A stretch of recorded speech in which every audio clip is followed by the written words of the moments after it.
Bien, ici la question est de savoir quelles sont les origines des connaissances qui forment la médecine traditionnelle africaine. En d'autres termes, on veut savoir quelles sont les sources de la médecine traditionnelle africaine. Ici, je vais ressortir 3 principales sources. Je vais déjà citer l'observation, la première source. La seconde source est l'initiation. Et la troisième source, c'est la révélation.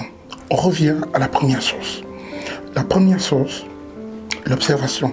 Vous savez que la curiosité a joué un rôle très important dans l'évolution de la médecine traditionnelle africaine. Je voudrais souligner le fait que certains disent que les produits ne sont pas testés. Écoutez, des millions d'années, c'est de l'observation.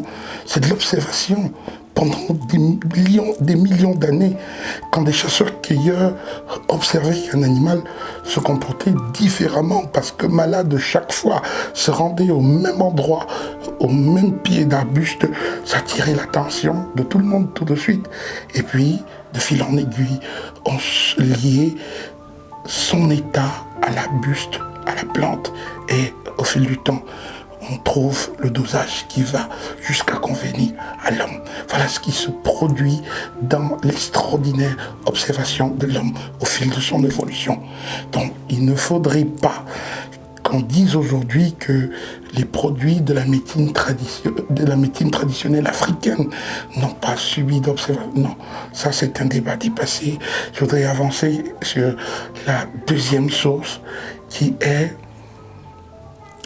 l'initiation. Vous savez, à l'époque, d'abord, quand on parle d'initiation, il faut souligner quelque chose de très important. La différence entre la médecine traditionnelle et la médecine conventionnelle, c'est que la médecine traditionnelle africaine, on commence comme spécialiste. Attention, j'insiste, on commence comme spécialiste et au fil de sa maturité dans le métier, on devient généraliste. Contrairement à la médecine conventionnelle où on commence généraliste avant d'être spécialiste. Mon cas, par exemple, quand j'étais en apprentissage, en initiation, la première fois quand nous sommes arrivés, nous étions peut-être une vague de 7 personnes. On était dans un camp, notre maître était un polygame, il avait plusieurs femmes, et donc c'était toute une cour. Il y avait ceux qui venaient avec des fractures, ceux qui venaient avec des blessures inguérissables, Donc, c'est comme ça qu'on faisait. Quand il y a un blessé, c'est toi qui prends le produit le matin, on te dit comment tu vas appliquer cela sur les blessures du malade. On observait. Ça, c'est quand on veut lire ta main. On veut voir si tu as la main de la blessure. Ensuite, sur les fractures, les personnes qui ont des fractures, et puis les personnes qui cherchent de bébés. À la fin, on te dit, tu as la main de ceci et la main de cela. On concentre ton apprentissage uniquement sur cela. Ce n'est qu'après que tu as ta propre maturité, tu es libéré, que tu vas continuer, si tu ne veux pas t'arrêter, car cette spécialité a aller beaucoup plus loin que ça. Donc, il faut bien voir, tu ne te lèves pas le matin, tu te dis, non, c'est pas comme ça. On en vient à la troisième source, qui est la révélation. Notez que dans les communautés traditionnelles anciennes, le docteur traditionnel, c'est lui qui faisait le trait d'union entre le monde invisible et le monde visible. Alors quand on avait des malades qu'on ne parvenait pas à soigner facilement, on organisait un grand jour pour tous ces malades. Au pied du grand arbre, on faisait un grand feu et on tapait des tam-tams jusqu'à ce que le docteur ou les docteurs tombent en transe.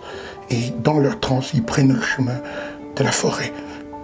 Et puis là-bas, ils sélectionnaient et toujours, à coup sûr, venez voir, toujours la plante était celle qu'il fallait pour le malade. C'est extraordinaire. À travers des rêves, ces docteurs traditionnels du temps avaient des révélations, ils avaient des visions. Et le résultat, c'est ce qu'on voit aujourd'hui. C'est extraordinaire. Alors quand les gens s'inquiètent, se demandent si aujourd'hui les maladies nouvelles conviendront à la vieille médecine qui est la médecine traditionnelle, je leur dis toujours, n'oubliez pas nos bonnes vieilles révélations. N'oubliez pas la force de nos rêves.